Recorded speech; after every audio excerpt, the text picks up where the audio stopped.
Hello student, આજે આપણે આપણી ધોરણ 6માં જે નવી સહ-અધ્યયન પોથી આવી છે એનું સંપૂર્ણ સોલ્યુશન જોઈશું. તો ચાલો જોઈએ. તો વિડીયોની શરૂઆત આપણે ધોરણ 6ના યુનિટ નંબર 1 વેર વર યુથી કરીશું. Activity number 1, find and circle words from the word search puzzle given below and words R given on the left and write side. 1 is done for you. પહેલાં એક એક્ઝામ્પલ આપેલું છે અને નીચે આપેલી વર્ડ સર્ચમાંથી આપણે vertical અને હોરિઝોન્ટલ એમ word શોધવાના છે. તો આ બધા વર્ડ્સ જો અહીંયા આપણે શોધેલા છે, તમે એને મિલાઈ લો. વર્ટિકલમાં છે રાઇટ, ટોલ, સેન્ડ, ફ્રી અને ગુડ. જ્યારે હોરિઝોન્ટલમાં ફ્લાઇટ, બોલ, લેન્ડ, ટ્રી અને ફૂડ છે. આગળ જોઈએ activity number 2, study the following table and answer the question that follow.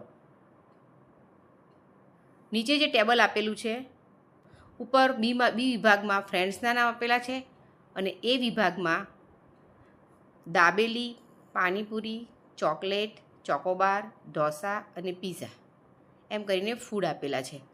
હવે કયા મિત્રને કયું ફૂડ ભાવે છે એ અહીંયા રાઇટ કરેલું છે, બરાબર. હવે આ ટેબલનો બરાબર આપણે અભ્યાસ કરવાનો છે અને ત્યારબાદ નીચેના પ્રશ્નોના જવાબ આપવાના છે. Question number 1, how many friends have selected dabeli.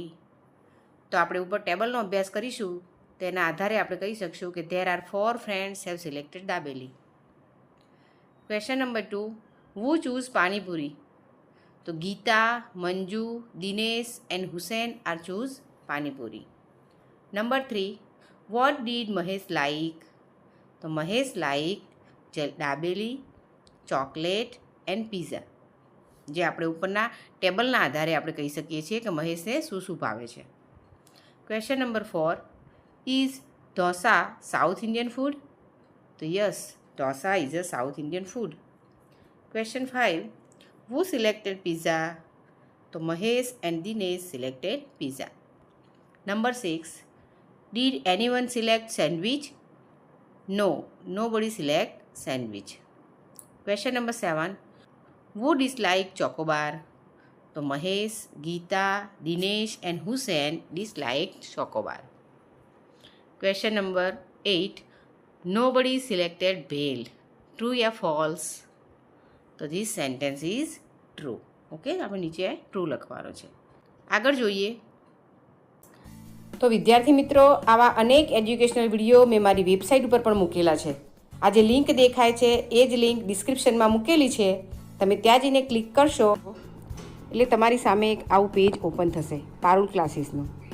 તમે જો સાઈડમાં 3 લાઇન દેખાય છે, આ 3 લાઇન ઉપર આપણે ક્લિક કરીશું એટલે તમારી જોડે એક આ રીતનું પેજ ખુલશે. જેમ કે ગૂગલ ફોર્મ, જ્ઞાન સાધના, NMMS પરીક્ષા, PSC પરીક્ષા. તો આવા અનેક પ્રકારના વિડીયો મેં અંદર મૂકેલા છે.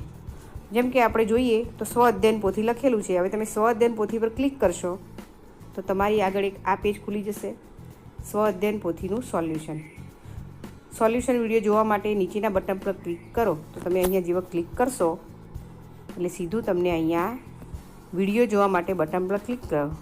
તમે ક્લિક કરશો એટલે તમારી આગળ ધોરણ વાઇઝ આપણી જે સ્વ-અધ્યયન પોથી નવી આવેલી છે એ દરેકના વિડીયો તમને અહીંયા જોવા મળશે. જો તમે ધોરણ 6, ધોરણ 7, ધોરણ 8 આ 3 ધોરણની સ્વ-અધ્યયન પોથીના સોલ્યુશન અહીંયા મૂકેલા છે. એક્ઝામ્પલ તરીકે આપણે જોઈએ ધોરણ 6નું, તો અહીં ક્લિક કરો લખ્યું છે ને, ત્યાં તમે ક્લિક કરશો તો તમને સીધા યુટ્યુબ ઉપર ધોરણ 6ની પ્લેલિસ્ટ જોવા મળશે સ્વ-અધ્યયન પોથીની. જો આવી ગઈ છે ને, તો આ રીતે તમે સીધા એના પ્લેલિસ્ટ ઉપર જઈ શકશો. તો આ રીતે તમારે અલગ અલગ એજ્યુકેશનલ વિડીયો જોવા હોય તો મારી વેબસાઇટ ઉપર તમે સીધા જઈને પણ જોઈ શકો છો. Activity number 3, following is the travel schedule of રાજ's father. Study it and answer the question that follow. રાજના પિતાજી ગયા અઠવાડિયે કયા કયા સ્થળે ફરવા ગયા હતા એની માહિતીનું એક ટેબલ નીચે આપેલું છે. ત્યાં પ્લેસ પણ બતાવી છે અને ડે પણ બતાવ્યો છે, બરાબર. હવે નીચેના ક્વેશ્ચન જોઈએ આપણે. વેર વોઝ રાજ's ફાધર ઓન મંડે. તો તમે જુઓ મંડેમાં રાજના પપ્પા ક્યાં ફરવા ગયા છે, તો કંડલા, કચ્છ, બરાબર. તો આપણો આન્સર રહેશે રાજ's father was Kandla, Kutch on Monday. Question number 2. When was he at Tapi? So he was at Tapi on Saturday. Number 3. Where was he on Tuesday? He was at Science City on Tuesday. Number 4. When was he at Diu? So he was at Diu on Thursday. Question number 5. Where was he on Wednesday? So he was at Somnath Temple on Wednesday. Question number 6. Where was he on Friday? So he was at Tithal on Friday. Question 7. Where was he on Monday? So he was at Kandla on Monday. આ question અહીંયા repeat થયો છે. Question number 8. Did Raj's father travel for 15 days? So no, Raj's father did not travel for 15 days. Question number 9. Name the places which are near the sea. So Kandla, Somnath Temple, Sea Beach and Tithal. Question number 10. When did he visit religious place? The answer is he visited religious place on Wednesday. Question number 11. How many places did he visit? So he visited 6 places. Next, activity number 4. Following is a diary page of Ajay. It says the time and places where he was. Write a full sentence in the last column. One is done for you. તમે જુઓ નીચે ટેબલમાં time બતાવ્યો છે અને અજય ક્યાં ફરવા ગયો એ પણ બતાવ્યું છે. તો આપણે એના ઉપરથી ફૂલ સેન્ટેન્સમાં વાક્ય પૂરું કરવાનું છે. તો જોઈએ, ટાઈમ છે 9 AM અને ક્યાં છે? જગ્યા છે એટ હોમ અને સેન્ટેન્સ છે he was at home at 9 o'clock. આ એક એક્ઝામ્પલ આપેલું છે. Second number 10 AM at the office. He was at office at 10 o'clock. Number 3. 12 AM and in a meeting. So he was in meeting at 12 AM. 1 PM at the dining table. So at 1 o'clock he was at the dining table. 3 PM on the way to Boundary. At 3 o'clock he was on the way to Boundary. 5 PM with his friend. So at 5 o'clock he was with his friends. 7 PM at home. So he was at home at 7 o'clock. તો આ રીતે આપણે દરેક સેન્ટેન્સને fill up કરવાનું છે. Next આગળ જોઈએ activity number 5. Find the sentences about mister Joshi and write in the space given below. હવે જે ઉપર ટેબલ્સમાં જે મિસ્ટર જોશી વિશેનો પેરેગ્રાફ આપ્યો છે એને આપણે બરાબર વાંચીશું અને ત્યારબાદ નીચે સેન્ટેન્સ બનાવેલા છે. એક એક્ઝામ્પલ આપ્યું છે કે mister Joshi is our teacher. તો એ જ પ્રમાણે મિસ્ટર જોશીના બીજા કેટલાક સેન્ટેન્સ આપણે બનાવેલા છે. જુઓ, mister Joshi is punctual in his work. Mister Joshi never remain absent at school unnecessarily. Mr. Joshi was not at home. Mr. Joshi was not in warm clothes. Mr. Joshi was in his classroom. And last, Mr. Joshi was like ice. હવે આ sentence આપણે ઉપરનો paragraph વાંચ્યો છે એના ઉપરથી જ આપણે મિસ્ટર જોશી વિશે બનાવ્યા છે. ચલો નેક્સ્ટ આગળ જોઈએ. Activity number 6. Select the true pair of opposite words from the following box and write them in the space given below it. કેટલા જ વર્ડ્સ આપેલા છે અને બધા જ વર્ડ્સ એકબીજાના ઓપોઝિટ પણ છે. તો આપણે એની અંદરથી શોધીને એકબીજાના ઓપોઝિટ નીચે લખવાના છે. એક્ઝામ્પલ એક આપેલું છે કે અલાઇવ, તો એનું ઓપોઝિટ છે ડેડ. તો બીજા કેટલાક વર્ડ્સ આપણે આ રીતે ગોઠવ્યા છે. એબસન્ટ તો present, outside inside, always never, cold hot, sick healthy, small big, night તો ડે, બર્થ તો death, here, there, next day, last day, today, yesterday, light, dark, reach and leave. તો આ બધા એકબીજાના ઓપોઝિટ છે. બરાબર. તમારે પણ તમારી સ્વાધ્યાયન પોથીમાં આ રીતે ઓપોઝિટ વર્ડ્સ લખવાના છે. આગળ જોઈએ activity number 7. Describe the picture with the help of the word given in the bracket. બ્રેકેટમાં જે વર્ડ્સ આપેલા છે એની હેલ્પ લઈને, એટલે કે એની મદદથી આપણે આખા પિક્ચરને ડિસ્ક્રાઇબ કરવાનું છે, વર્ણન કરવાનું છે, એટલે કે એના પરથી વાક્યો બનાવવાના છે. તો ચલો જોઈએ. હવે પિક્ચર ઉપરથી આપણે કેટલાક વાક્યો અહીંયા બનાવેલા છે. તમે જો ઉપર વર્ડ્સ આપેલા છે: beautiful picture, clouds, trees, sun, children, puppy, playing and enjoying. તો this is a beautiful picture of garden. There are many clouds in the picture. There are some trees in the garden. There are some children playing in the garden. There is one puppy sitting in the garden and children are enjoying rides. તો આ રીતે દરેક વર્ડ્સનો ઉપયોગ કરીને આપણે એક એક sentence બનાવ્યું છે. આગળ જોઈએ activity number 8. Read the following dialogue and answer the question given below it. હવે નીચે જે ડાયલોગ આપેલો છે એનો બરાબર અભ્યાસ કરવાનો છે. આપણે શાંતિથી એનો વાંચી લેવાનો છે તમારે એકવાર, અને ત્યારબાદ નીચે ક્વેશ્ચન આન્સર એટલે કે નેક્સ્ટ પેજ ઉપર કેટલાક ક્વેશ્ચન આપેલા છે જેના આન્સર તમારે ફિલઅપ કરવાના છે. તો અહીંયા મંકી, બટરફ્લાય એન્ડ એન્ટ આ ત્રણેયની વાતચીત આપેલી છે. Monkey said, were you both in hurry yesterday? Butterfly said, yes. Ant said, yes, we were in hurry but not too much like you. Monkey said, he. Then where were you going? Ant said, to the hospital. Monkey said, oh, why? Butterfly said, an elephant was in the hospital. Ant said, and he is our best friend. Monkey said, but why were you going? Butterfly said, to see his health, of course. Ant said, and I wanted to donate blood. Monkey said, oh, I see. That's called a true friendship. તો હવે આપણે next page ઉપર answer આપીશું.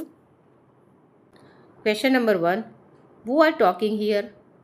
તો monkey, ant and butterfly are talking here. Second, who was in the hospital? An elephant was in the hospital. Number 3, who donated blood to the elephant? An ant donated blood to the elephant. Question number 4. Who was more kind? An ant was more kind. And question number 5. Who were true friends? So an ant and elephant were true friends. તો આ રીતે એના answer તમારે લખવાના છે. આગળ જોઈએ activity number 9. Complete the following blanks using is, am, are, was or were. તો ઇઝ, એમ, આર અને વોઝ વનનો ઉપયોગ કરીને આપણે નીચેની બ્લેન્ક્સ ભરવાની છે. તો જો નીચે બ્રેકેટમાં દરેક વર્ડ્સ આપેલા છે એમાંથી ચૂઝ કરીને આપણે આગળની બ્લેન્ક્સમાં મૂકવાના છે.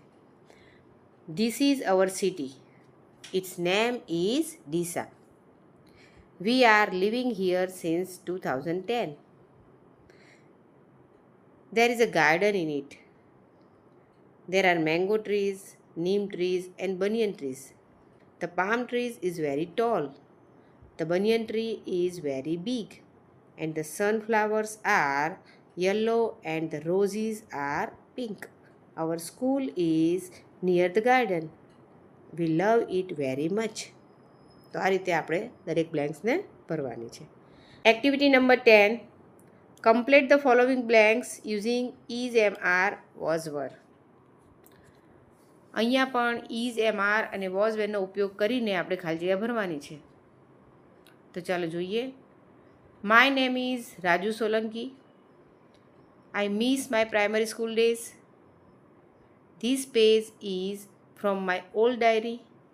I was 80 years old on 1st July 2012. I was in primary school then. Our class teacher was Miss Gopi. She was kind and gentle. My parents was in that school.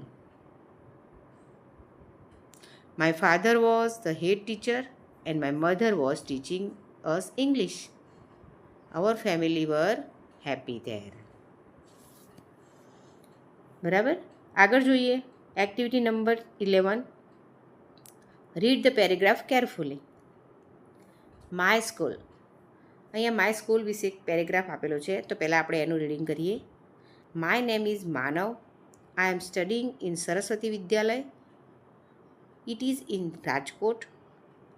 There is 10 classroom and big prayer hall in my school.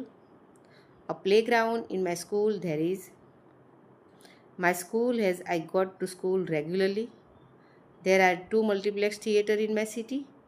I like pizza. I dislike my school very much. જો અહીંયા પેરેગ્રાફનું આપણે reading કર્યું છે. તમે જુઓ અહીંયા ઘણા બધા વાક્યો ખોટા છે, ઘણા વર્ડ્સ આડાવડા મૂક્યા છે, કેપિટલ અક્ષર મૂકવાનું છે ત્યાં નથી મૂક્યો. તો આ બધી મિસ્ટેકને સુધારતા સાદું વાક્ય છે તો ક્વેશ્ચન માર્ક કર્યો છે. આ બધી મિસ્ટેકને સુધારતા જ આપણે પેરેગ્રાફને આખો ફરીથી લખવાનો છે, જે નેક્સ્ટ પેજ પર લખવાનો છે. તો ચાલો જોઈએ activity number 10B. Read your paragraph in activity number 10A again and correct the mistake. Keep the following point in mind.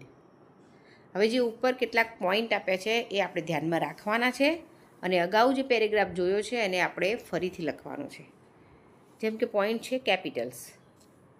હવે વ્યક્તિનું નામ, શાળા, સંસ્થા, નદી, પહાડ, દેશના નામ, આ બધાનો પ્રથમ અક્ષર કેપિટલ કરવો જોઈએ.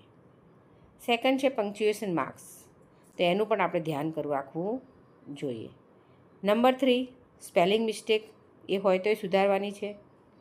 નંબર 4માં કહ્યું તે સેન્ટેન્સની પેટર્ન જોવાની છે, એટલે કે there is, there are, am is, are બધાનો ઉપયોગ જે કર્યો છે એ કમ્પ્લીટલી કર્યો છે એ પણ આપણે ચેક કરવાનું છે. 5 નંબરમાં છે ઇન રિલેવન્ટ સેન્ટેન્સ.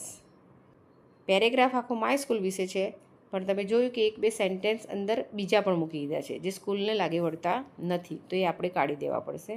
અને 6 એપ્રોપ્રિએટ વર્ડ્સ, યોગ્ય શબ્દોનો ઉપયોગ પણ કરવાનો છે.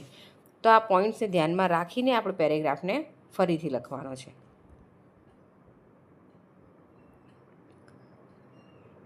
તો જોઈએ my name is Manav. I am studying in Saraswati Vidyalaya. It is in Rajkot.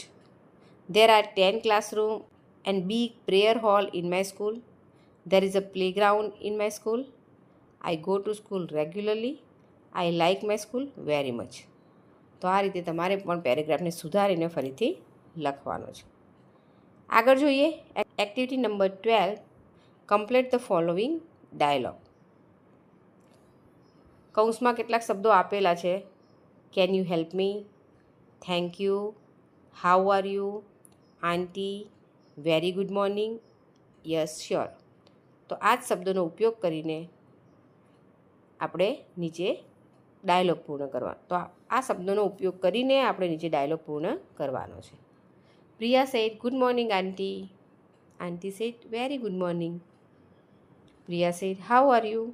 Aunty said I am fine. Priya said can you help me. Aunty said yes sure, thank you. તો બસ આ રીતે આપણે વાતચીતને પૂરી કરવાની છે.